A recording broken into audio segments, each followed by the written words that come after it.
네, 현재 시각 9월 5일 오전 9시입니다. 비트코인 일봉 종가 마감을 보니까요. 아래 꼬리가 긴 형태의 도지 캔들을 만들었어요. 양봉입니다, 양봉. 근데 그 이전에 표시해 놨던 57,500달러 이 라인을 하방으로 돌파하는 척 하다가 다시 말아 올리면서 마감을 했어요.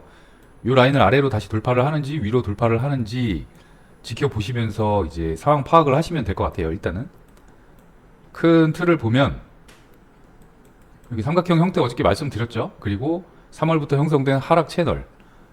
보통 우리가 하락 채널이 만들어지면 상승을 기대를 하고요. 그 다음에 상승 채널이 만들어지면 하락을 기대를 하거든요. 물론 반대로 가는 경우도 있어요. 과거의 차트를 살펴보면 이렇게 하락 채널이 이렇게 상승 채널이 이렇게 있죠. 하단을 돌파를 하면서 큰 하락이 나오고, 여기도 보면 뭐 이런 식으로 이제 하락 채널이 만들어지면 상단을 돌파를 하면 위로 가고 하는 그런 개념들이거든요. 계속 쭉 볼까요? 여기도 하락 채널.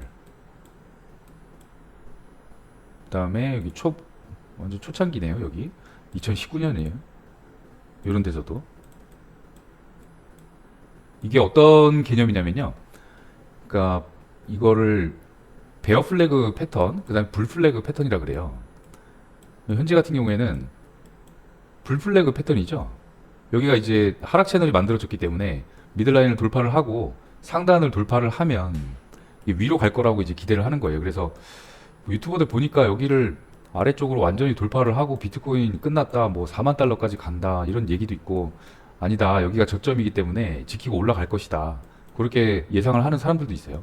근데 제가 봤을 때 지금 횡보입니다, 횡보. 뭐 떨어지거나 위로 가거나 아래로 가거나 지금 방향이 없어요. 거래량이 지금 계속 줄고 있는 상황이고요. 수렴을 하고 있다 그랬잖아요, 지금. 어느 쪽으로 터지든지 이 라인 기준으로 매매를 하면 되는데, 뭐 아직까지는 위로 가는지 아래로 가는지 방향 판단이 안 되는 상황이죠. 그래서 저 같은 경우 이게 어디까지 떨어질지 올라갈지 보통 볼린저 밴드를 좀 많이 참고를 해요. 일단 그린 거를 드로잉을 다 숨기고요. 볼린저 밴드 하나 켜볼게요. 볼린저 밴드 보면 상단, 중단, 하단, 이게 중심선이 20 SMA예요. 그러니까 21 단순 이동 평균 선이죠. 캔들 20개의 평균 가격을 이제 나타낸 선인데, 요걸 기준으로 위아래로 곱하기 20 해가지고 같이 선을 나타낸 거예요. 그러면 볼린저 밴드 같은 경우에는 뭐 아래에서 닿고 올라가고 위에 닿으면 내려가고 이런 개념이 아니고요. 그러니까 여기 변동성이 이제 시작이 되는 부분이라고 보시면 되거든요. 캔들의 뭐 통계상으로 보면은 캔들의 94% 이상이 여기 밴드 안에서 움직인다고 하니까, 물론 뭐 지지 저항으로 이제 작용을 할 거라고 생각을 할 수가 있긴 하겠죠. 근데 제가 보기엔 94%까지는 안 되는 것 같고요, 경험상. 그 이하로 될 것 같은데, 그래서 저는 볼린저 밴드를 하나 더 키죠.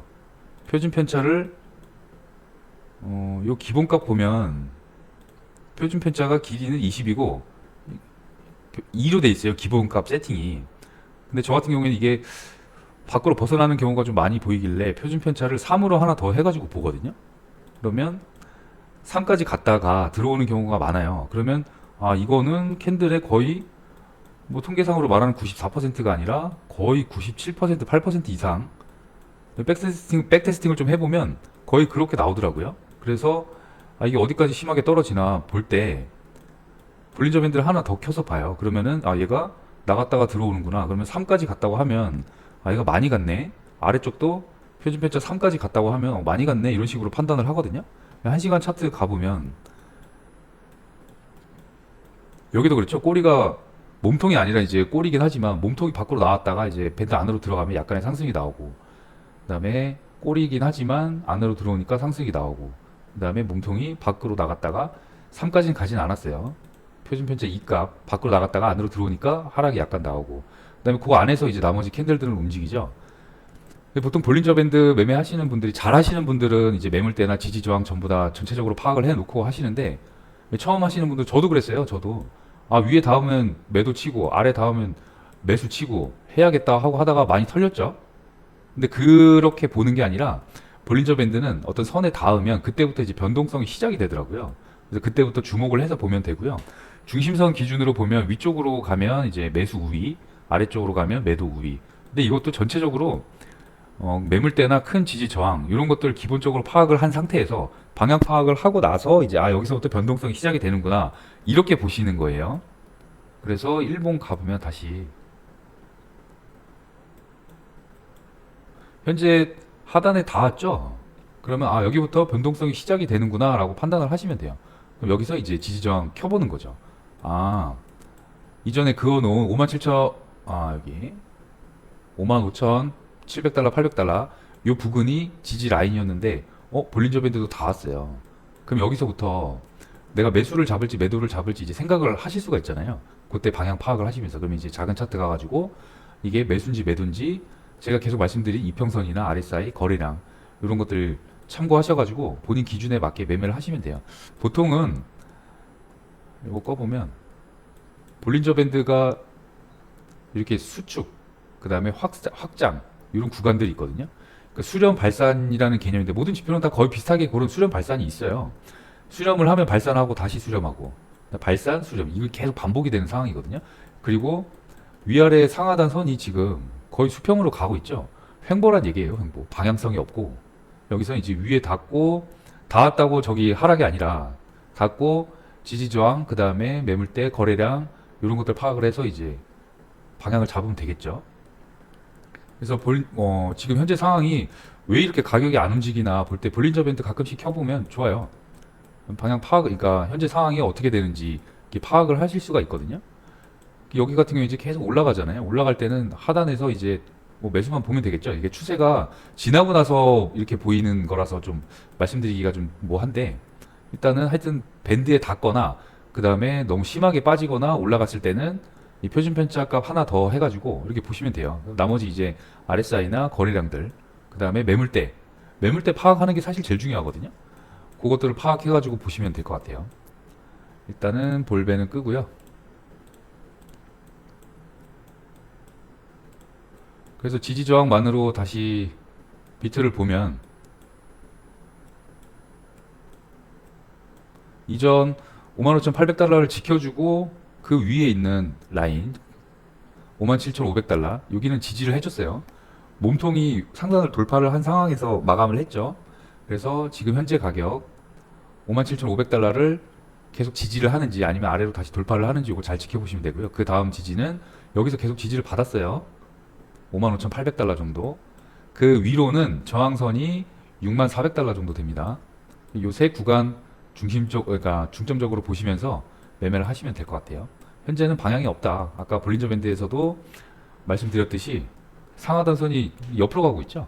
그리고 거래량 자체는 이제 매수 우위는 아니에요. RSI 같은 경우에도 쌍바닥 형태가 나오긴 했지만 기준선 아래 있죠. 그리고 RSI도 저 50선도 이제 좀 중요하게 보는데요. 50선 아래에서는 매도만 보고요. 저는 50선 위에서는 매수만 봅니다.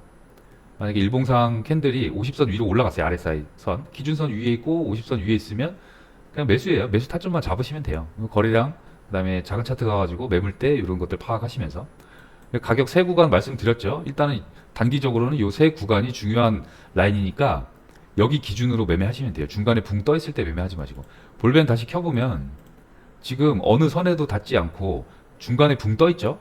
만약에 여기 중심선 20 SMA에 닿거나 뭐 하단에 닿거나 이렇게 했으면은 좀 주의 깊게 보시면서 이제 매매를 하시면 되는데 일봉상으로는 아직 뭐 닿은 데가 없어요. 물론 1시간 차트나 이런 데 가보시면 닿은 데가 나오겠죠. 15분도 마찬가지고 15분 차트에서는 좀 수렴하고 있네요. 현재 상황이 이렇게 보시면 될 것 같고 테더 도미넌스 가볼게요.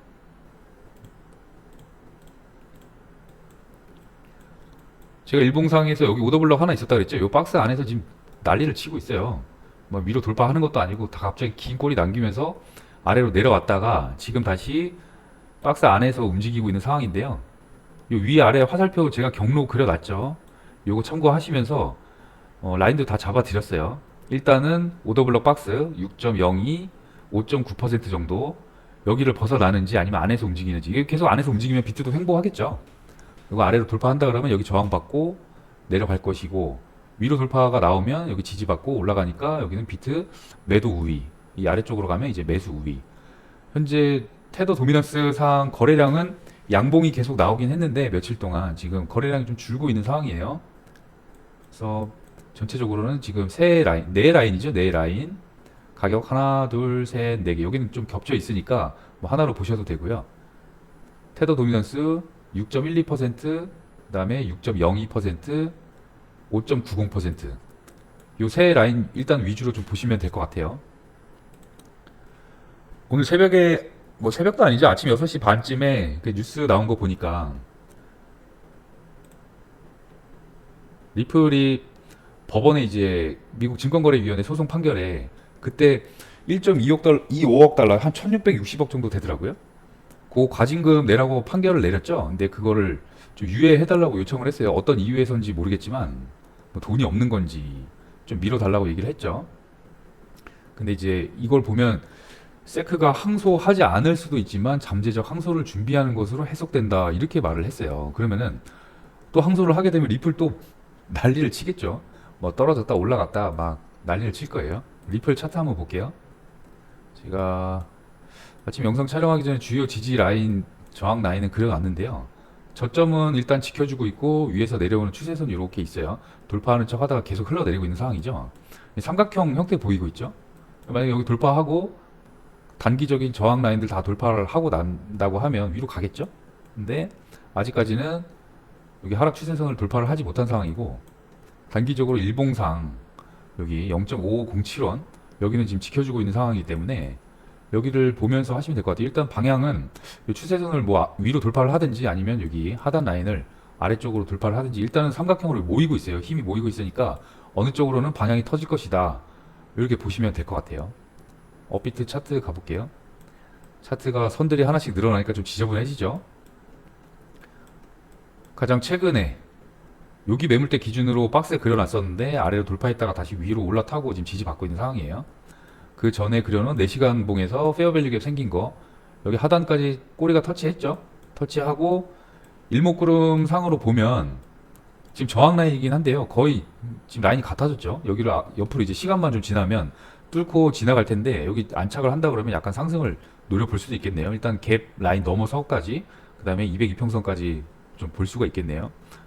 가격은 업비트 차트 기준으로 현재 가격이 뭐 7,880만원 정도인데요. 아래 지지 라인은 7,840만원, 그 다음에 이 지지 매물대 7,780만원 정도, 그다음 위로는 7,920만원, 그다음 이 박스가 7,970만원 정도 됩니다. 여기를 위로 돌파를 한다고 하면은 이제 가겠죠. 근데 계속 보시면 아시겠지만 요새 비트가 거의 뭐 횡보예요. 횡보. 방향이 없죠. 아까 볼린저 밴드 상에서도 제가 말씀을 드렸지만 횡보입니다. 이 삼각형 어느 쪽으로든 방향이 터질 때까지는 기간 조정이 조금 더 올 것 같아요. 근데 제 생각에는 비트가 언제 갈까요? 언제? 지금 여러 가지 다 횡보라고 알려주고 있는데 제 지극히 개인적인 생각입니다. 지극히. 이거 개미 털기 한 번 더 나올 것 같아요. 다 털고 미결제 약정이나 뭐 청산맵 같은 거를 봐도 미결제 약정 점점 더 늘렸다가 그거 다 털어먹고 청산맵도 뭐 밑에서 롱 잡은 애들 다 털어먹고 그러고 갈 것 같아요. 그래서 이 선들 기준으로 보면 삼각형 형태 일봉상으로 이렇게 끝에 가려면 한 10월 초 돼야 될 것 같거든요. 그래야 어느 정도 방향을 잡을 거라고 생각을 해요. 뭐 더 길어질 수도 있고. 근데 일단은 단기적으로는 9월 18일 정도에 우리나라 시간으로 9월 18일 새벽 FOMC 기준금리 발표가 있죠. 그거 먼저 보셔야 되고, 그리고 오늘 저녁 9시 반에 또 신규 실업수당 청구 건수 발표가 있어요. 그게 만약에 실업수당 청구 건수가 많아진다 그러면 경기가 안 좋아지기 때문에 안 좋아지는 걸로 판단을 하기 때문에 금리를 빨리 인하를 하는 거를 더 주안점을 두고 정책을 결정을 할 것이고, 만약에 청구 건수가 줄어들었어요. 그럼 경기가 괜찮네 하고 기준금리 인하 발표를 늦출 수도 있어요. 그 가능성은 항상 생각을 하고 머릿속에 염두에 두시고 이제 매매를 하셔야 될 것 같아요. 그래서 오늘 전체적으로 비트코인 가격 새 라인 잡아드렸고, 테더 도미넌스도 새 가격 새 지점 했고, 리플이 이렇게 움직이고 있다. 그래서 전체적으로 이렇게 파악을 하시면 되고요. 볼린저 밴드 가끔씩 켜보세요. 그러면 이게 횡보인지 위인지 아래인지 이게 대충 보이거든요. 그러면 그걸 가지고 위에 닿았다고 매도 치고 아래 닿았다고 매수 치고 이렇게 하지 말라 그랬어요. 그러니까 변동성이 생기기 시작하는 지점이니까 매물대 정확하게 파악하고 그때 들어가시면 될 것 같습니다.